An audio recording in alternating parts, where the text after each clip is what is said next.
So we have been spraying and pre-treating the bridges, arterials, and collectors all week, so they are prepared. So what that is, it's an actual salt brine, so it's water and salt mixed together. You can see it looks like someone painted some little white lines on the road. What that does is that helps the ice and snow from bonding to the road surface, so that when we come in later with those plows, it helps us get that off the road as easily as possible. Tonight we have our full crew ready to roll out as soon as the snow starts. We also have a team of contractors that are available that will be calling in as soon as the snowfall starts tonight to start clearing those roads. If I'm getting a lot of snow in my neighborhood, what can I expect from you guys on that?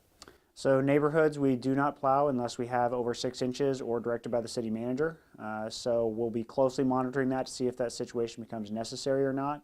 If you are on a street where you see there's a lot of a particular issue, you can always call 785-368-3111 to report an issue, and we'll try to respond as best as we are able.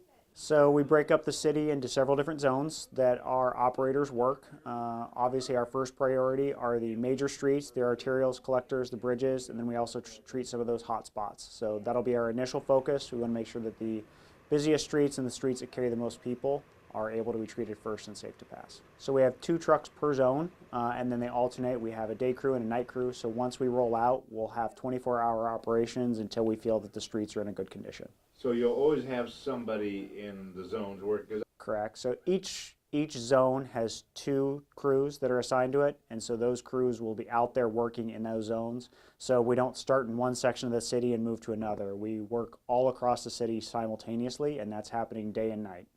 For 2 trucks, how long does it take to get the main arterial done? It's obviously going to depend on the type of precipitation we're getting.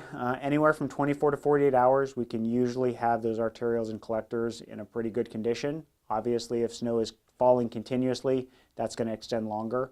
But we hope to always have a first pass through and get those roads in a better condition within 24 to 48 hours of the snowfall starting. We'd prefer if you can get your vehicles off the road prior to the snowfall. We are opening up the parking garages downtown. We'd encourage anyone who needs a safe place for their vehicle to locate it there, get it off the streets so that our crews can go in and be moving that snow off the streets and not having to worry about damaging any vehicles and can work more efficiently. They want to know if the streets are done before they go out. What can they do? So we do have an interactive map that you can go to topeka.gov, and you can see which streets have received treatment and been driven by our vehicles.